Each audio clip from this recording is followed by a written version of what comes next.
სივრცეს. 14 თებერვლიდან ილუზიების მუზეუმის აუდიო-ვიზუალურ სივრცეში ვეფხის ტყავოსნის ახალი ფორმის შეცნობა შეგვეძლება. დავით მაჭავარიანის გრაფიკულმა რომანმა ვეფხის ტყავოსანი კიდევ უფრო თანამედროვე და შთამბეჭდავი სახე შეიძინა და ციფრულ ფორმატში ტექსტი, ხმა და ვიზუალური ერთ სივრცეში ცოცხლდება. პროექტის ციფრული წარმოდგენა საქართველოს კულტურის სამინისტროს მხარდაჭერით ჩატარდა.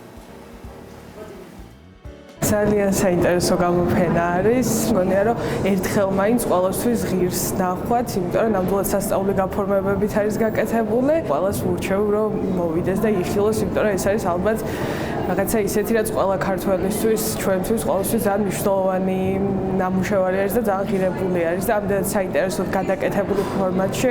მგონია რომ ალბათ ყველას საინტერესო იქნება სანახავად. ჩემი აზრით ძალიან მისტიური საინტერესო იყო, ანუ აქ მოსვლა, თან რადგან ქართული თემატიკა არის და ასეთი ნაცნობი სიტუაციები, ტრიალები და ჩერგავშები, იმიტომ რომ ყოველთვის ბავშვობიდან სკოლიდან მოყოლებული, ანუ ეს ისტორიები წაკითხული გქონდა, გააზრებული გქონდა, ილუსტრაციებს უყურებდით, მაგრამ გამოძრავებული და აი რაღაცნაირი სულის შემძვრელი სცენები იყო რა, რომელიც მაძლევდა საშუალებას, რომ ანუ მათ პერსონაჟებთან ერთად ყოფილიყავით. ჩემი აზრით, უფრო ბევრი სხვა ქართული მოთხრობებიდანაც უნდა ავიღოთ ინსპირაცია, რომ ზუსტად ესე ვაჩვენოთ სხვებს, უცხოელებს, ქართველებს, პატარებს, რა გვაქვს.